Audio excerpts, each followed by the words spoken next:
This is my relational summary.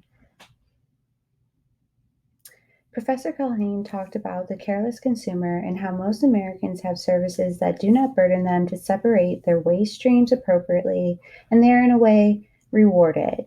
He also talked about waste separating programs in the Philippines and how San Francisco handed out educational information if waste was not managed correctly by the resident. The town I currently reside in does not have a robust disposal system, but they have recently launched a competition where residents place a sticker on their bin and they do not bag their recyclables. The city offers rewards like reusable bags to residents referred to them by the sanitation employees. This challenge or competition provided an opportunity for the city to incentivize and educate residents.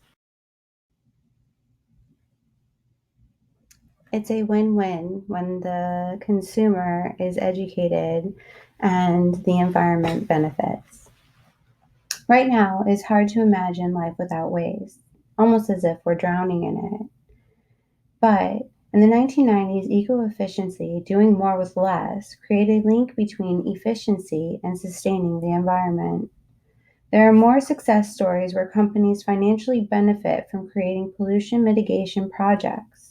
This made me think about what we need to do more, and I need to do more. As a conscious consumer, deliberately accumulate waste with a strategy and think about the value I should place on waste. Professor Culhane talked about the organic waste, poor sanitation, and how it can affect a community. Having services that transport waste to a different location or piping systems to remove sewage is a badge of success. But removing the historical practices that once worked now places people in danger because their infrastructure has changed. I think about using sewage sludge as a fertilizer and how the westernization practices remove this method of replacing nutrients to the soil. In my first semester at PCGS, I was impressed to hear about Jacksonville Electric Authority and a few of their best management practices that include selling fertilizer made available at Ace Hardware. Can this practice be the best management? I ask because in Cradle to Cradle, today's sewage sludge is considered unsafe. After all, it contains dioxins, heavy metals, and other contaminants. This topic will be something that I will continue to research, and I plan to provide an update summary to share my thoughts. Throughout this lecture, readings, and Story of Stuff video, natural resources continue to be viewed as finite in a linear system.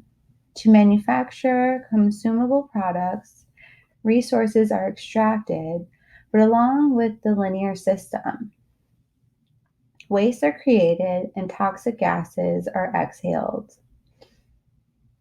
In the reading assigned in Natural Capitalism, Paul Hawkins talks about consumer goods hidden inventory and the crises that we face. Our current business model of success masks the breakdown of the social structure. The most significant concern in natural capital and humans will continue to be resources that are not adequately valued. In the story of stuff, people are not spending money and consuming stuff, do not contribute to their success. And one of the other students' relational summaries included a section about household waste. In my experience, alkaline batteries are a solid waste that is characterized as hazardous and is recommended for recycling. However, many people and corporations dispose of these resources in the trash versus recycling them due to the outweighed costs. It can become increasingly more difficult not to feel overwhelmed by the need for change to attitudes of consumers and corporations. Reading chapter 2 of Upcycle, I began to have a helpless feeling come over me. However, since pursuing a sustainability career, I have been told I need to be resilient and use my passion to drive change because adversity will continue to be a challenge when you question the current economic system.